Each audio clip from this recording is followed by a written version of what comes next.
थाइनगी मतम ngasiदagi chahi lising kya gi mamangda askumadik chawkhalamba myoibagi civilization kya leramki matam madugi ancient civilization asida aikhoigi hojiki technology asina fawba mamutana khangba ngamdaba kya leramki masiguma prithivigi history da khwaidagi lirava ancient civilization kara hairagadi Mesopotamian civilization, Indus Valley civilization, ancient Egypt amadi Chinese civilization asina chingmani masigi civilization asigi matamda sizinaramba loan gi mayek pochai amadi structure kayasu archaeologists amadi researchers singna study torumki matam masigi civilization asi asukimatic advance oikhivana aikhoina hojik fawba fazana mamutana khangba ngamdabasu fanayam yauduba natte ancient civilization sing asigi maraktagi hojik fawba fanayam honarabasu khangba ngamdaba ma hairagadi Indus Valley civilization asigi mayek asani aikhoina ancient Egypt amadi Mesopotamia gi mayekti loina khangba ngami adubu Indus civilization gi mayek asidi ngasi fawba kananasu decipher tawbu ngamdri Indus Valley civilization natraga Harappan civilization haina khangnaba asi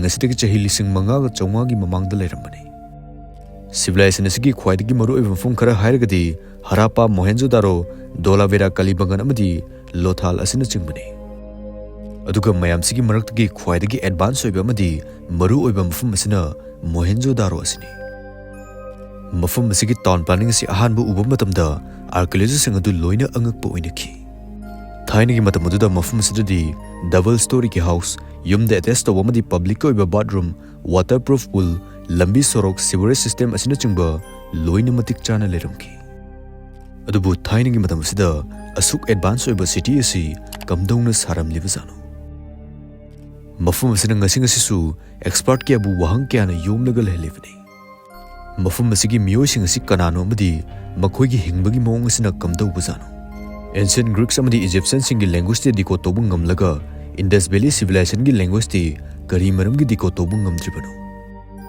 chahi lising manga gi mamang asida asuk chawkhotpa city asi kamdauna sarambano Indus Valley civilization gi mafum dagi 4000 km muk chatlaga leiva ancient Egypt kam masigi civilization asiga mari leinaramgudra aduga asuk chawkhalamba city asidagi miyoi singadu kadaida amuk chatkrabazano aduna ngasi videos da Indus Valley civilization gi Mohenjo-Daro city asigi maramda marik chumna khangminase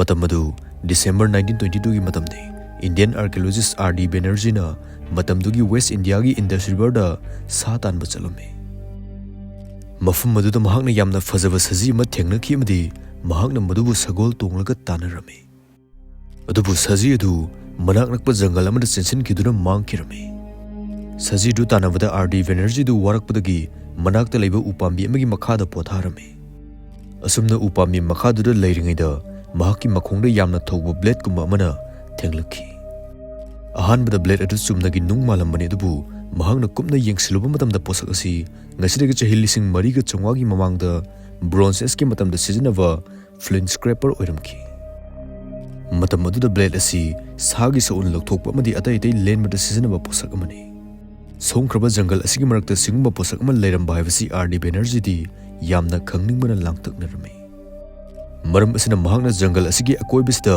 kari kari lei khangnaba sum yengba hurakhi tanja aduda local gi miyoi ma laklaga magi sangari aduda jungle gi mafam modagi posak khara holaga purakpadu mahakna urame nupaduna holiba posak adu hanna sizinramlaba check oiramkhi amadi nupaduna mayum sanaba honbo oiramkhi matam asida R.D. Banerjee archaeology field da experience leiraba misak asina check adu mahakna leiriba jungle asigi manungda phumlaga leiba thainagi ancient city amagi ruins oigani habsi mahakna khanglame mahakna magi team puraklaga mafum adu camp sarame aduga locals khara neklaga mafum adu tha mari chupna tawkhairame tha mari asida mafam sidagi thengnakiba posak sing asina prithvi pumada loina angakpa oinakhi jungle gi makhadagi makhoina seals kya fangki amadi maduda karino khangnaba character amadi sa kya gi saktam su yeklamki R.D. Banerjee na sealsing adu magi senior sergeant marshal matamdugi archaeological survey of India gi director general orivasida yengalame adubu sergeant marshal na di masiga chap maraba seal asi mamangda su thengnarame R.D. Banerjee na tawkhairi bamfum asina Mohenjo-Daro haina khangnaba bamfum asini adubu masigi chahi ani gi mamangda Mohenjo-Daro dagi 600 km chatlaga leiba Harappa hariba mafamsidagi masigumba seal asi Indian archaeologist Dayaram Sami na thengnakrabani Masigi evidence dagi khangba ngamki madudi Mohenjo-Daro amadi Harappa si chap manaba civilization amagi tonga-tongan city ne habasi khangba ngamki. Ahanbadadi masigi civilization asi Harappan civilization haina khangnaramani adubu archaeology singna atopa city amadi khungang kyasu sum thengnarakhi. Adubu mafum mayamba Indus River gi manakta loina leramki. Maram asina civilization asi kona thangda Indus Valley Civilization haina amuk khangnakibani. Adubu Indus Civilization asi Indus Valley khaktada leibadi natte. Balochistan gi Makran coastal dagi Eastern Afghanistan fawba Yamna River amadi Gujarat dagi North Pakistan fawba Indus Valley Civilization gi mafam ne. Masigi mafam asida Indus Valley Civilization gi punna city asi lising amaga chamri muk thengnaki. Indus Valley Civilization asi east dagi west fawda 1600 km amadi north dagi south fawbasina 1100 km oi. Indus Valley Civilization asi Kayamuk Yamna chawge haiba matamda ancient Egypt amadi Mesopotamia gi apunba mafumga compare to matamda Indus Valley Civilization gi mafum sina chawbe helivani. Indus Valley Civilization asida chawrakna miyoi masing asi 50 lakhs muk leiromgani haina phongdoki. Aduga Mohenjo-Daro asi Indus Valley gi khakta natna prithvi pumbagi ancient civilization gi khwaidagi advanced oiba city singi marakta challivani. Mohenjo-Daro hariba maming asi mafum asigi local singna thonkivani. Masi Mound of the Dead haina su khangnai. 1925 tagi hauraga 1964 fawba mafum asida excavation tormi. 633 acres sawba Mohenjo-Daro asi subnagi 10% khaktamang excavate tawbada ngairivani. Adubu masigi subnagi 10% sidagi mafam sigi mi sing amadi makhoina leiramba lifestyle gi maramda angakpa kayadi khangma ngamki. Ngasidagi chahi lising manga gi mamangda phajana plan tawraga city asi sarambani. Mohenjo-Daro gi city asi tonga-tongan masaruk ani khaidoi. Masida upper city natraga citadel haina khangnaba jaga ama lei. Aduga masida city asigi maru oiba building khudimak loina lei. Masi aikhoi gi ngasigi city asida government gi office singi mafum tongana leiba adugumani. Citadel asida laik tamfam college amasu leiramki. Chana thangnaba store tawraga tamfam granary amasu leirami. Masida nungsa fajana changnaba ventilation amadi pochai singadu loading amadi unloading tofam platform amasu leiramki. Granary asidagi khangba ngami midudi matam adugi government na praja gi damakta fajana khanbi haibasi khangba ngami. Ising ichang natraga atopa awa taba matamda granary dagi cheng hawai singadu praja singda yanthokani. Mathangda Great Bath haina khangnava 2.5 meter luba pukri amasu leirami. Pukri asigi side animakta kakhat kumtha tawnava stair anisu haplami. Matam adudadi masigumasi prithivigi atai mafumda leivanate. 12 meter sangma amadi 7 meter pakpa pukri asida ising liter lakh aniga lising tara muk hapa chali. Adubu asuk yamba ising asi matam adugi wall asina kamdongna ngakpa ngamlibazano. Study tawbu matamda Great Bath ki wall asi gypsum amadi bitumen sizinaraga waterproof ki wall oina semlami habasi khangmumki. Gypsum na plaster oina sizinarami aduga bitumen asina waterproof hydrocarbon amani.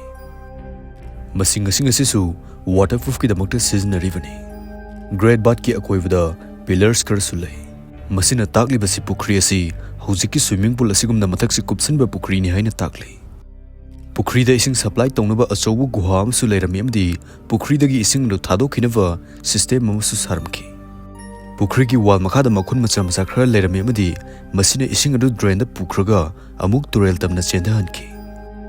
Masigi Great Bath asi sarambagi maram si chap chabadi khangdri dabu masi religious activities sing pangthokpham oigani haina thajanai. Citadel gi mafum asida building phaniamdi lei adubu atai dagi top building amakhak leirami.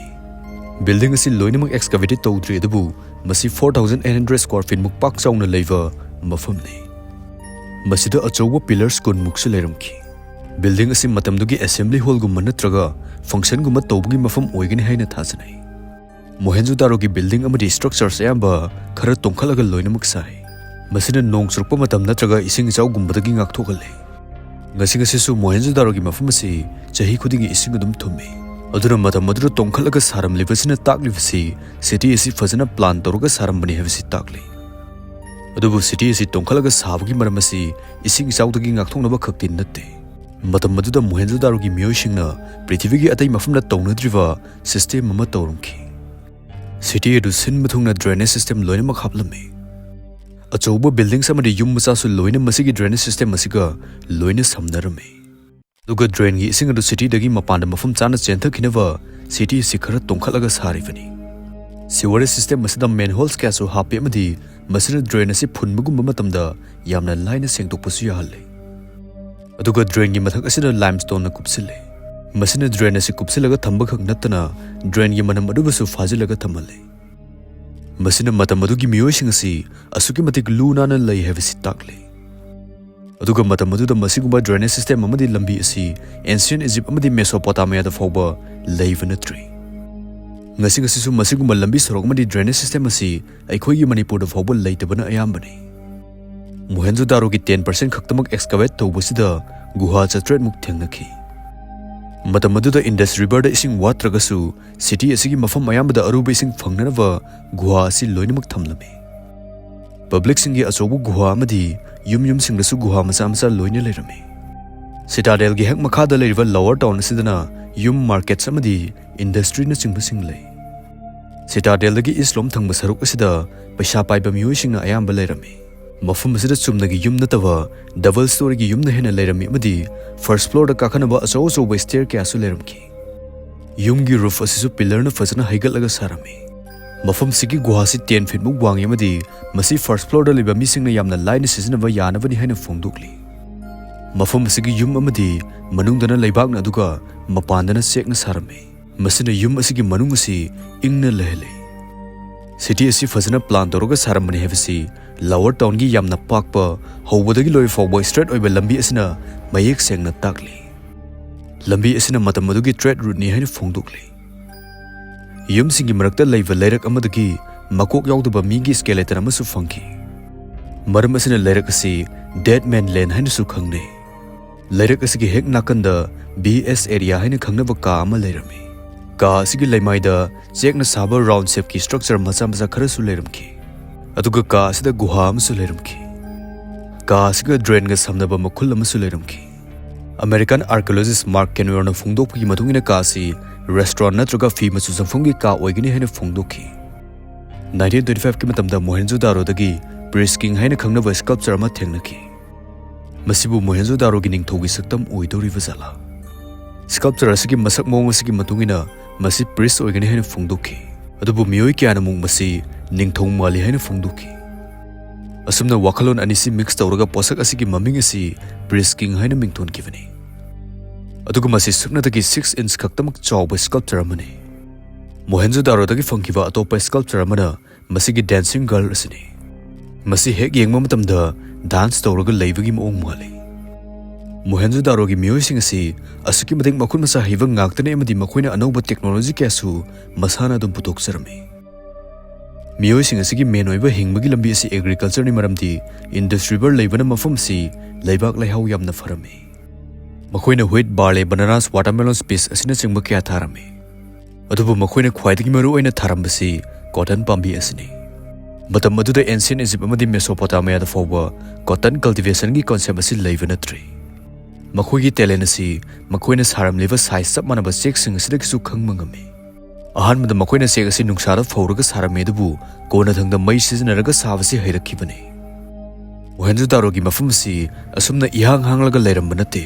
City asigi akoibasi asoba jungle lama oiramlivani. Mafam sidagi matam aduda saramba artifacts kya amasu funky. Bronze ki mirror, una sava sunset, jewelry, copper eggs, nga fanaba fishing hooks, yetu marumarang sunba grinding stone, painting pots, bathtub, angang singi sanapot tonga shells amadi whetstones asina chingba kya funky. Masigi whetstones sing asi sizinaraga potsa yonba chatnarami. Khwaidagi pikpa nung asina 0.856 gram oiduga khwaidagi common oibisina 13.7 gram oi. Masigi whetstone asigumba chap manana Indus Valley gi atai mafamdagi su phangba ngamki. Masina taklibasi Indus Valley Civilization gi miyosing asi makhoigi business amadi economy da fazana chawkhuli haina takpani. Adubu miyosing asi makhoi masil khaktang trade tawnabra natraga atopa civilization ga aronba mariga lainaramba jala. Indus Valley Civilization agi phangkiba seals aduga chap manava seals Mesopotamia dagi su phangba ngamki. Masina taklibasi Indus Valley Civilization agi 2200 km chatlaga leiba Mesopotamia ngasina Iraq haina khangnariba siga trading relation lainarami haibasi takli. Aduga Mesopotamia ga ancient Egypt ga muk connection lainarami. Indus Valley ki Carnelian bit ama Egypt gi phangba ngamki.